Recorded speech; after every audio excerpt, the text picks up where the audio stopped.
Hello and welcome to Ninja prep.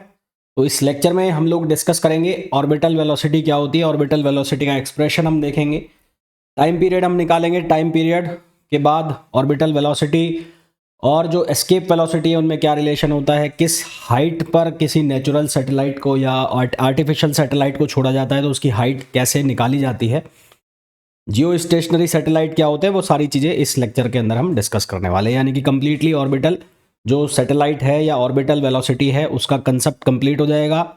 उसके related जो भी क्वेश्चंस बन सकते हैं वो सारे हम डिस्कस कर लेंगे। तो सबसे पहले बात कर लेते हैं ऑर्बिटल जो वेलोसिटी है वो होती क्या है।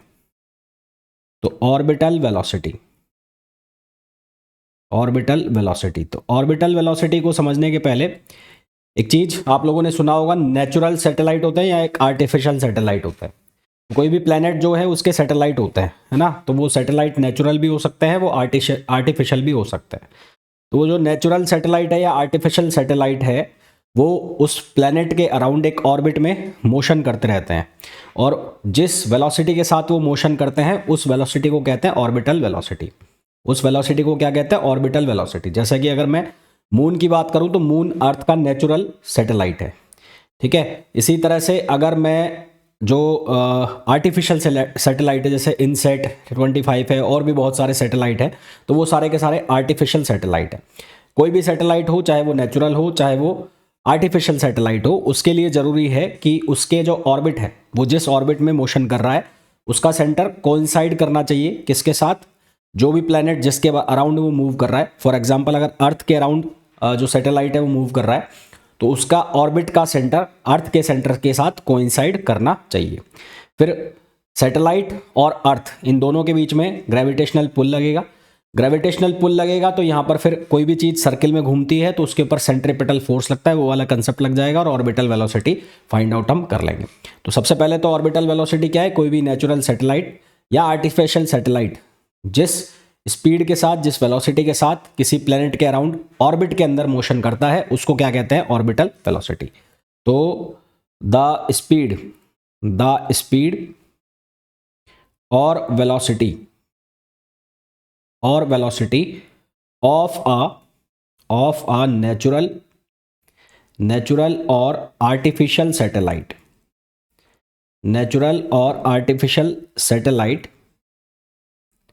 by which it's orbiting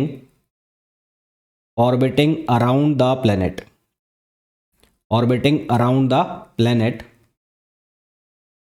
is called orbital velocity। तो ये जो वेलोसिटी है इसको क्या कहा जाता है, ऑर्बिटल वेलोसिटी कहा जाता है।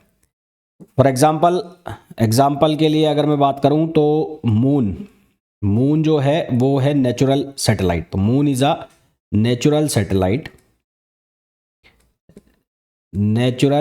Satellite of earth. इसी तरह से अगर मैं बात करूं इनसेट 25, तो ये क्या है, ये आर्टिफिशियल है। तो आर्टिफिशियल सैटेलाइट ऑफ अर्थ। तो ये जो सैटेलाइट है ये कौन सा है, आर्टिफिशियल है, आर्टिफिशियल सैटेलाइट ऑफ अर्थ अगर इसकी बात की जाए। इसके अलावा भी बहुत सारे हैं अब तो, है ना। तो आर्टिफिशियल और जो नेचुरल है उसका डिफरेंस तुम समझ गए होगे। अब कंडीशन क्या है, कोई भी सैटेलाइट वो अर्थ के चारों तरफ या किसी भी प्लेनेट के चारों तरफ मोशन करे ऑर्बिट में, उसकी कंडीशन क्या है कि जो सैटेलाइट है उसका और जो जिस प्लेनेट के अराउंड मोशन हो रही है उसका, दोनों का सेंटर कोइंसाइड करना चाहिए, ठीक है। तो condition for orbiting a satellite around planet is that centre of orbit and planet must be coincide. इन दोनों के जो सेंटर हैं वो आपस में क्या करने चाहिए, कोइंसाइड करने चाहिए। अगर कोइंसाइड नहीं करेंगे तो फिर वो ऑर्बिटिंग की कंडीशन लगेगी नहीं। तो ये आपस में क्या करने चाहिए, कोइंसाइड करने चाहिए ना। मैं लिख देता हूँ यहाँ पर कोइंसाइड। तो कोइंसाइड, ये कोइंसाइडिंग आपस में होने चाहिए। अब जैसे कि ये अर्थ है, अर्थ, ठीक है, इसको हमने बोला अर्थ, तो ये अर्थ है और इसके चारों तरफ एक सैटेलाइट जो है वो क्या कर रहा है, ऑर्बिटिंग कर रहा है। तो अभी 1 मिनट अर्थ बना देता हूँ। ये अर्थ जैसा दिख रहा है कुछ यहाँ पर आपको। तो ये हो गई अर्थ और इसको लिख दिया मैंने ई से।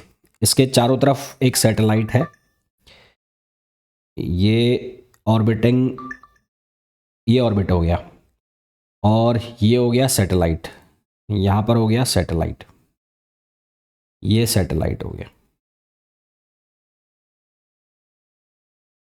तो यहाँ से और यहाँ एक इन दोनों के बीच में डिस्टेंस है, उसको मैंने लिखा आर।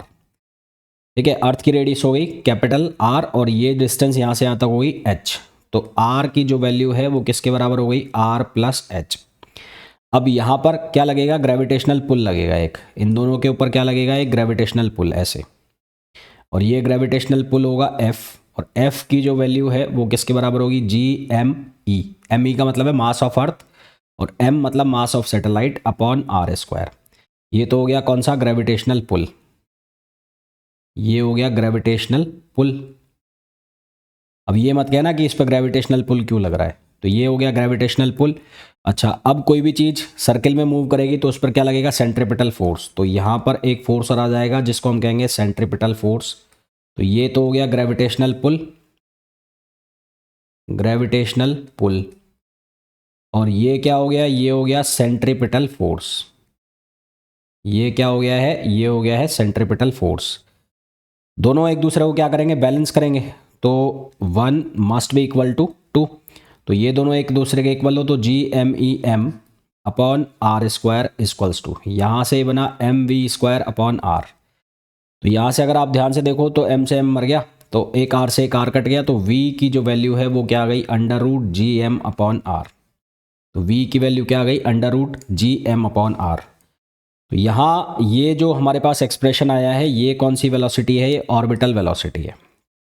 ये जो एक्सप्रेशन आया है हमारे पास ये किसका है, ऑर्बिटल वेलोसिटी का एक्सप्रेशन है, ऑर्बिटल वेलोसिटी। और ये इंपॉर्टेंट लिख दिया मैंने यहाँ पर, ये क्वेश्चन आपसे पूछा जा सकता है।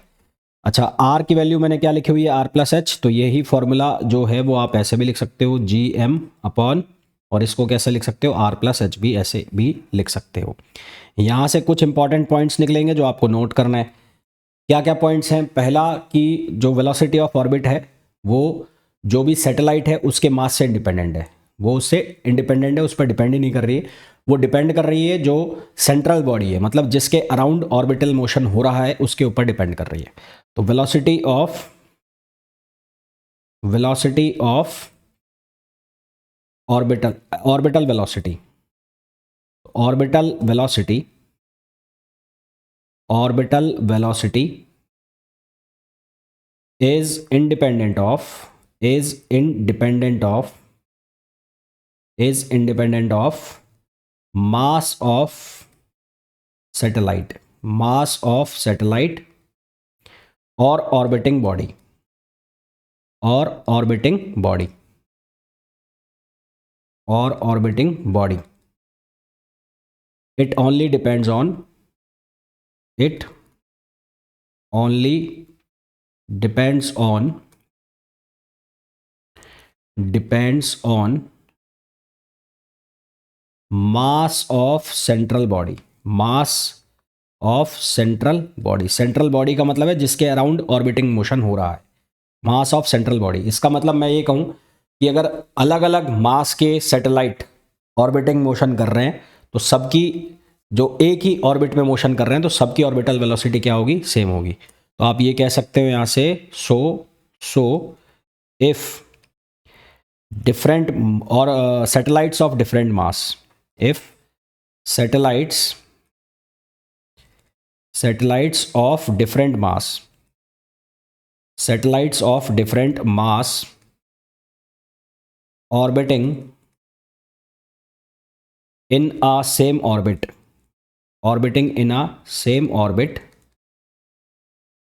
Around a central body, around a central body, then orbital velocity, then orbital velocity of all all are same. तो सबकी जो ऑर्बिटल वेलोसिटी है वो क्या रहेगी, सेम रहेगी। सबकी ऑर्बिटल वेलोसिटी क्या रहेगी, सेम रहेगी। दूसरा, यदि मैं ये कह दूं हमारे पास जो v equals to G M upon R लिखा हुआ है, r की वैल्यू कम तो ऑर्बिटल वेलोसिटी क्या होगी, ज़्यादा होगी, r की वैल्यू ज़्यादा तो ऑर्बिटल वेलोसिटी क्या होगी, कम होगी। ठीक है, तो ये तो हो गया पहला पॉइंट। दूसरा पॉइंट क्या कि यहाँ से दिख रहा है v प्रोपोर्शनल टू क्या है, 1/√r है। तो इफ़ r लेस देन, यदि r की वैल्यू कम करोगे तो v की वैल्यू क्या होगी, बढ़ेगी, और यदि r की वैल्यू आप बढ़ाओगे तो v की वैल्यू क्या होगी, कम होगी। ये कौन सा पॉइंट हो गया, दूसरा पॉइंट हो गया। अब तीसरा पॉइंट देखो, तीसरा पॉइंट है if h tends to 0 i.e. Near the earth surface. अगर मैं अर्थ की बात करूं तो near the earth surface, near the earth surface. तो अगर आप अर्थ सरफेस की बात करते हो तो यहाँ पर जी एम अपॉन क्या है, आर प्लस एच। तो ये किसके बराबर हो जाएगा, क्योंकि एच टेंस टू आप 0 कर रहे हो तो जी एम अपॉन आर। तो ये क्या हो जाएगी, ये हो जाएगी अर्थ के सरफेस के पास ऑर्बिटल स्पीड, अर्थ की सरफेस के पास ऑर्बिटल स्पीड। और अगर यहाँ पर हम वैल्यू डाल दें तो इफ़ सब्सटीट्यूट, अच्छा इस चीज़ को आप और एक और तरीका मैं बता दूं लिखने का, since g equals to G M upon R square. तो यहाँ से आप जी एम को आप क्या लिख सकते हैं, जी आर स्क्वायर लिख सकते हैं। तो यहाँ से v की वैल्यू √GR भी बन जाएगी। और अगर मैं g की वैल्यू 9.8 रख दूँ और r की वैल्यू को मैं 6400 किलोमीटर रखूँ, तो substitute the value of g and r। तो g और r की वैल्यू सब्सटीट्यूट कर दो, मतलब g की वैल्यू आप रख दो 9.8 मीटर पर सेकेंड स्क्वायर और r की जो वैल्यू है वो आप रख दो 6400 किलोमीटर। तो अगर ये वैल्यू आप सब्सटीट्यूट करते हो तो यहाँ क्या चेंज आएगा, यहाँ वैल्यू बन के आएगी 7.92 किलोमीटर पर सेकेंड, और लमसम ये वैल्यू आप ले सकते हो 8 किलोमीटर पर सेकेंड। तो अर्थ के लिए जो उसकी ऑर्बिटल स्पीड आ गई, तो अर्थ के आसपास जो कोई भी सैटेलाइट है तो उसकी ऑर्बिटल स्पीड कितनी होती है, 8 किलोमीटर पर सेकेंड या 7.92 किलोमीटर पर सेकेंड। ये डायरेक्ट ऑब्जेक्टिव क्वेश्चन बनते हैं, ये डायरेक्ट क्वेश्चन पूछे जाते हैं। अगर आपसे रिलेशन पूछा जाए एस्केप वेलोसिटी में और ऑर्बिटल वेलोसिटी में, तो सिंस एस्केप वेलोसिटी जो होती है वो होती है √2gm upon are. Escape velocity क्या होती है, √2gm अपॉन आर। ये तो होती है एस्केप वेलोसिटी की एक्सप्रेशन निकाल रहा हूँ मैं। और ऑर्बिटल वेलोसिटी जो है वो कितनी होती है, √gm अपॉन आर। तो यहाँ से इन दोनों को अगर आप रिलेट करते हो तो वी की वैल्यू कितनी हो जाएगी, √2VO। तो ये दोनों में रिलेशन होता है किस किस में, एस्केप वेलोसिटी और ऑर्बिटल वेलोसिटी में। किस किस में, एस्केप वेलोसिटी और ऑर्बिटल वेलोसिटी के बीच में रिलेशन होता है। एक बहुत इंपॉर्टेंट पॉइंट यहाँ से बता रहा हूँ, पॉइंट नंबर 4। तो ये पॉइंट क्या है कि इफ ग्रेविटेशनल फोर्स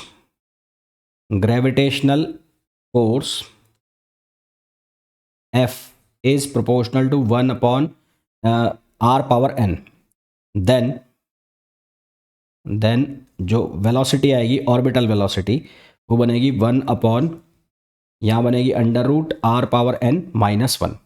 तो यहाँ से ऑर्बिटल वेलोसिटी का जो एक्सप्रेशन बनेगा वो किसके प्रोपोर्शनल होगा, 1 अपॉन √r⁻n-1 के प्रोपोर्शनल होगा। ठीक है, वह v proportional to 1 upon √r⁻n-1। ठीक है, यहाँ तक क्लियर। अच्छा जी, अब हम निकालते हैं टाइम पीरियड। अब हम बात करेंगे किसकी, टाइम पीरियड की बात करेंगे। टाइम पीरियड क्या है, वो टाइम जिसके अंदर कोई भी जो सैटेलाइट है वो अपनी मोशन को क्या कर रहा है, रिपीट कर रहा है एक पर्टिकुलर टाइम के बाद, तो उसको हम क्या कहेंगे, टाइम पीरियड कहेंगे। तो टाइम पीरियड हम कैसे निकालेंगे, तो टाइम पीरियड क्या हो जाएगा, सरकमफेरेंस, क्योंकि वो किस में चक्कर लगा रहा है, सर्किल में। तो circumference upon orbital velocity, upon orbital velocity. तो सरकमफेरेंस कितना हो गया, ये हो गया 2πr। और ऑर्बिटल वेलोसिटी कितनी हो गई, gm/r। तो यहाँ से सिंप्लीफाई करोगे तो ये बन जाएगा 2 पाई और ये √r³/gm। तो यहाँ से ध्यान से देखो तो ये केपलर्स लॉ को फुलफिल कर रहा है। तो ये बन रहा है t² प्रोपोर्शनल टू r³। तो ये किसके अकॉर्डिंग आ रहा है, अकॉर्डिंग टू केपलर्स लॉ। तो ये किसके अकॉर्डिंग आ रहा है, अकॉर्डिंग टू केपलर्स लॉ। तो यहाँ पर क्या लग रहा है, यहाँ पर लग रहा है केपलर्स लॉ। ठीक है साहब। अच्छा, अब यहाँ पर अगर हम इसका टाइम निकालें, अर्थ के पास जो सैटेलाइट घूम रहा है उसका टाइम कैसे निकालेंगे। तो यहाँ पर अगर मैं कहता हूँ, मैं r की जगह कितना रख दूँ, r+h। तो t जो है वो किसके बराबर हो जाएगा, यहाँ पर ये हो जाएगा, r की जगह r+h रखोगे तो ये हो जाएगा r+h⁵/gm, ये हो जाएगा। और इफ़ h टेंड्स टू 0 तो t की वैल्यू कितनी हो जाएगी, 2 पाई और अंडर रूट ये हो जाएगा r³/gm, ये हो जाएगा। ठीक है, r³/gm। gm बराबर क्या होता है, gr²। तो gm बराबर होता है gr²। तो सिंस gm किसके बराबर होता है, gr² के बराबर होता है, तो यहाँ से क्या चेंजेस आएंगे, तो t इक्वल्स टू ये बन जाएगा 2 पाई r/g, ये बन जाएगा। और यहाँ पर जब आप r की वैल्यू को सब्सटीट्यूट करोगे, r की वैल्यू कितनी 6400 किलोमीटर और g की वैल्यू आप रखोगे 9.8 मीटर पर सेकेंड स्क्वायर। तो यहाँ से आपको t की वैल्यू मिलेगी, वो मिलेगी 84.6 मिनट, 84.6 मिनट और 1.4 आवर्स। तो ये सैटेलाइट जो अर्थ के पास घूम रहा है उसका टाइम पीरियड आ जाएगा। सैटेलाइट जो अर्थ के पास में घूम रहा है उसका क्या आ जाएगा, टाइम पीरियड आ जाएगा। यहाँ तक क्लियर है, यहाँ तक क्लियर हो गया ना। अब यहाँ इस फॉर्मूला को ध्यान से आप देखो, तो यहाँ टाइम पीरियड का जो फॉर्मूला है, उस टाइम पीरियड के फॉर्मूला से भी आपको ये दिख रहा है कि जो टाइम पीरियड है वो डिपेंड कर रहा है किसके ऊपर, जो सेंट्रल बॉडी है उसके मास पर। जो सैटेलाइट है उसके मास से ये भी क्या है, इंडिपेंडेंट है। तो मैं यहाँ पर नोट लगा के लिख देता हूँ नोट में कि T is independent of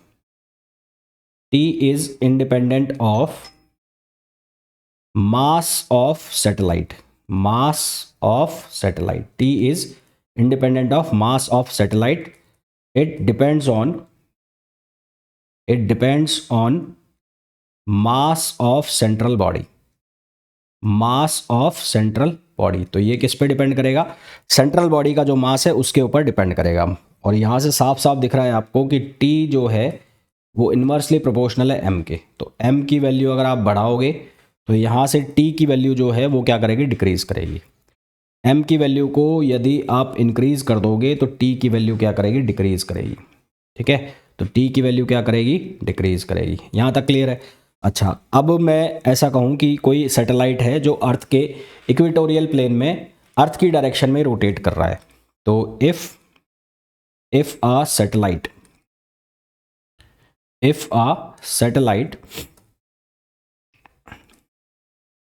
is orbiting in a equatorial plane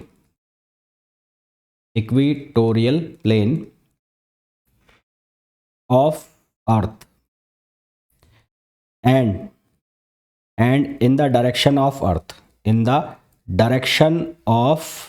rotation of earth means west to east, then time period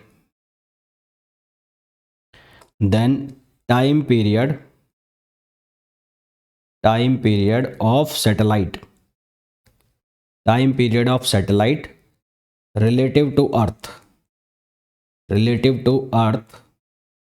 is, तो क्या टाइम पीरियड होगा, t equals to 2 pi. Satellite का टाइम निकालना है किसके रेस्पेक्ट में, अर्थ के रेस्पेक्ट में। तो यहाँ लिखा जाएगा t equals to 2 pi upon omega s minus omega E, जहाँ ओमेगा s जो है वो क्या होगा, एंगुलर स्पीड ऑफ सैटेलाइट। ये क्या होगा, ये होगा एंगुलर स्पीड ऑफ सैटेलाइट। और ओमेगा ई जो है ये क्या होगा, एंगुलर स्पीड ऑफ अर्थ। ये क्या होगा, एंगुलर स्पीड ऑफ अर्थ। ठीक है, इक्वेटोरियल प्लेन में रोटेट करने का मतलब है ग्रेट सर्किल। इक्वेटोरियल प्लेन का मतलब क्या होता है, जैसे ये अर्थ है, तो इक्वेटोरियल प्लेन कौन सा हो गया, ये वाला प्लेन जो है ना, ये हो गया इक्वेटोरियल प्लेन, और इसको ग्रेट सर्किल भी कहते हैं, ग्रेट सर्किल ऑफ अर्थ, जिसका डायमीटर के अलोंग घूम रहा है। तो ये जो है ये हो गया इक्वेटोरियल प्लेन, इक्वेटोरियल प्लेन। और इस इक्वेटोरियल प्लेन को और क्या कहते हैं, इसको हम कहते हैं great circle, great circle of earth. अब अगर मैं ये कह दूं कि ओमेगा एस और ओमेगा ई इक्वल है, तो if omega S equals to omega E, then तो उस केस में क्या होगा, टाइम पीरियड जो है वो इनफाइनाइट हो जाएगा। और ओमेगा एस और ओमेगा ई अर्थ की स्पीड और जो सैटेलाइट की स्पीड है वो कौन से केस में बराबर होती है, वो जियो स्टेशनरी सैटेलाइट के केस में बराबर होती है। और इस केस में हमें क्या दिखता है कि जो सैटेलाइट है वो रुका हुआ है, वो सैटेलाइट क्या है, रुका हुआ है। ऐसा क्यों होता है, क्योंकि जो रिलेटिव वेलोसिटी है अर्थ के रेस्पेक्ट में, उसकी अर्थ के रेस्पेक्ट में रिलेटिव वेलोसिटी क्या हो जाती है, जीरो हो जाती है। ठीक है, तो दिस हैपन्स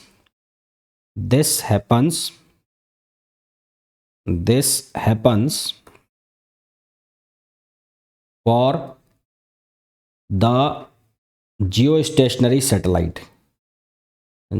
स्टेशनरी सैटेलाइट, नाम में लिखा हुआ है स्टेशनरी मतलब रुका हुआ, जियो stationery satellite for which rotational speed, for which angular speed is same, for which angular speed is same as earth, therefore relative angular speed is zero, relative angular speed is zero, and it seems to be stationary, और ये हमें ऐसा लगता है कि ये क्या है, रुका हुआ है, it seems to be stationary. ठीक है, तो ये बात हो गई किसकी, टाइम पीरियड की। अब मैं बात कर लेता हूं height of satellite from earth surface. Height of satellite यहीं लिख देता हूं, height of satellite from earth surface, height of satellite from earth surface. तो अर्थ की सरफेस से सैटेलाइट की हाइट क्या होगी वो हमें निकालना है। तो उसके लिए यही फॉर्मूला लिखेंगे टाइम पीरियड वाला। तो टाइम पीरियड का फॉर्मूला जो आया था वो आया था T equals to 2 under root, ये क्या था आर प्लस एच, और यहाँ पर क्या था क्यूब अपॉन ये क्या था जी एम। अब क्या करो, यहाँ से आप वैल्यू स्क्वायर कर दो दोनों साइड स्क्वायर करोगे तो टी स्क्वायर, ये हो जाएगा 4 यहाँ से होगा आर प्लस एच, यहाँ से क्या बन जाएगा आर प्लस एच का क्यूब अपॉन ये हो जाएगा जी एम। क्रॉस मल्टीप्लाई करो साहब, तो क्रॉस मल्टीप्लाई करोगे तो ये हो जाएगा T square G M equals to 4 और ये हो जाएगा आर प्लस एच का क्यूब। इसको फर्दर सिंप्लीफाई करोगे तो ये हो जाएगा T square G M upon 4 equals to ये हो जाएगा आर प्लस एच का क्यूब, और फर्दर सिंप्लीफाई करो तो R plus H equals to ये हो गया T square G M upon 4 और ये पावर हो गई 1/3। तो यहाँ से h की वैल्यू आप निकालोगे T square G M upon ये हो गया 4 यहाँ हो गया पावर 1/3 और ये हो गया माइनस आर। अगर आपको हाइट निकालनी है किसकी, सैटेलाइट की, फ्रॉम अर्थ सरफेस, तो ये फार्मूला लगा के हम क्या निकाल सकते हैं, हाइट निकाल सकते हैं। अगर आपको हाइट निकालनी है तो ये फार्मूला लगा के हम क्या निकाल सकते हैं, हाइट निकाल सकते हैं। तो ये ऑब्जेक्टिव क्वेश्चन हो गया, ठीक है, और इम्पॉर्टेंट भी हो गया। तो अगर हमें डेटा गिवन है तो हम यहाँ से क्या निकाल सकते हैं, हाइट निकाल सकते हैं कि ऑर्बिट जो सैटेलाइट है वो किस हाइट के ऊपर रोटेट कर रहा है। तो यहाँ तक तो बात हो गई ऑर्बिटल स्पीड की, ऑर्बिटल वेलोसिटी और जो एस्केप वेलोसिटी है उनमें रिलेशन क्या, कंडीशंस हैं। उसके अलावा टाइम पीरियड कैसे निकाला जाता है, उसके अलावा हमने देखा हाइट जो है वो कैसे फाइंड आउट की जाती है। तो वो सारी चीज़ें हमने डिस्कस कर ली। अब हम बात करेंगे किसकी, जियो stationery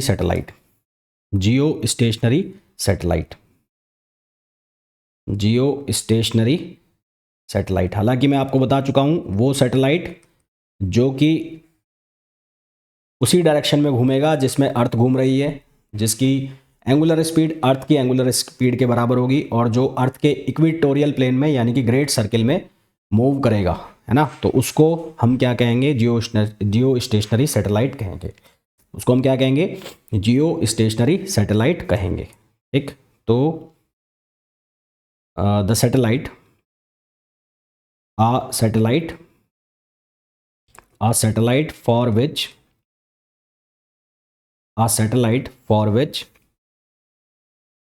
angular speed is same as angular speed of earth, and it orbiting in equatorial plane or great circle of earth, equatorial plane or great circle of earth, then satellite is called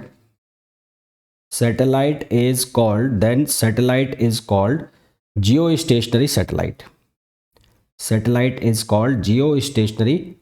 ये जियो stationery satellite क्यों छोड़े जाते हैं, ये इसलिए छोड़े जाते हैं क्योंकि हमें बहुत सारी इन्फॉर्मेशन चाहिए होती है, जैसे कि ब्रॉडकास्टिंग के लिए, जैसे कि वेदर प्रेडिक्शन के लिए, है ना। तो इनके लिए जियो स्टेशनरी सैटेलाइट छोड़े जाते हैं। तो इनकी जो मोशन है वो सेम वही होती है जो अर्थ की मोशन होती है। ये भी उसी डायरेक्शन में रोटेट करते हैं जिस डायरेक्शन में अर्थ रोटेट करती है। तो इनकी जो रोटेशन की डायरेक्शन है, तो इट ऑल्सो रोटेट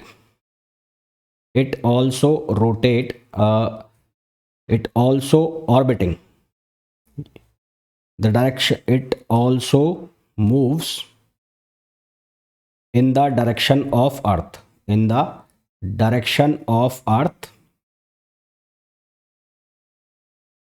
और डायरेक्शन ऑफ अर्थ यानी कि रोटेशन की डायरेक्शन क्या है, वेस्ट टू ईस्ट। रोटेशन की डायरेक्शन क्या है अर्थ की, वेस्ट टू ईस्ट। इसका टाइम पीरियड भी वही होगा जो अर्थ का है, t इक्वल्स टू कितना लोगे, वही 84.6 मिनट्स, है ना। तो टाइम भी पीरियड भी इसका क्या आएगा, वही सेम आएगा, 84.6 मिनट्स इसका टाइम आएगा। तो अब यहाँ से ये क्या हो गया, जियो स्टेशनरी सैटेलाइट हो गया। और जियो स्टेशनरी सैटेलाइट कैसा दिखेगा, रुका हुआ दिखेगा, है ना। जब इसको हम देखेंगे तो ऐसा दिखेगा रुका हुआ है, चल नहीं रहा है। ये कैसा दिखेगा, ये रुका हुआ दिखेगा, हमें ऐसा लगेगा कि ये चल नहीं रहा है। अगर जियो स्टेशनरी सैटेलाइट के लिए अगर हम इसकी स्पीड निकालते हैं, तो speed of Jio stationery satellite,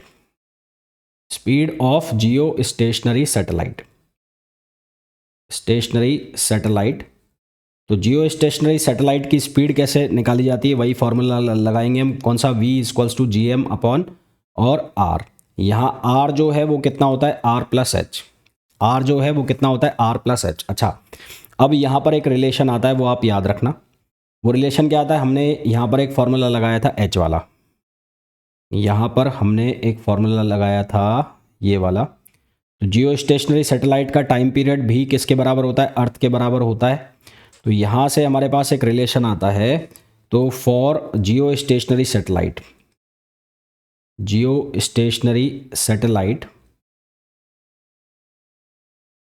r plus H जो है उसकी वैल्यू लगभग आती है 42,000 किलोमीटर। और r की वैल्यू को अगर मैं 6,000 ले लेता हूँ, तो if r lump sum way value ले लेता हूँ 6,000 किलोमीटर, तो यहाँ से h जो है उसकी वैल्यू बन जाती है 36,000 किलोमीटर, जो कि कितने टाइम्स हो गया, 6 टाइम्स हो गया किसका, अर्थ की रेडियस का। तो जियो स्टेशनरी सैटेलाइट की जो हाइट है वो कितनी ले जाती है, 6r ले जाती है। यानी कि ओवरऑल r प्लस एच की वैल्यू कितनी हो जाती है, 7r। Overall r plus H की वैल्यू कितनी हो जाती है, 7r हो जाती है। तो ये वैल्यू को अगर मैं यहाँ डालता हूँ, तो hence v equals to GM upon r plus H. तो अगर ये वैल्यू सब यहाँ पर सब्स्टिट्यूट करके निकाली जाए, तो यहाँ पर एक वेलोसिटी आती है जो लगभग किसके पास आसपास आती है, 3 के पास आती है, 3.0 किलोमीटर पर सेकेंड। तो ये अर्थ का जो जियो स्टेशनरी सैटेलाइट होते हैं, ये इनकी वेलोसिटी आ जाती है, लीनियर वेलोसिटी। ठीक है, जियो स्टेशनरी सैटेलाइट है।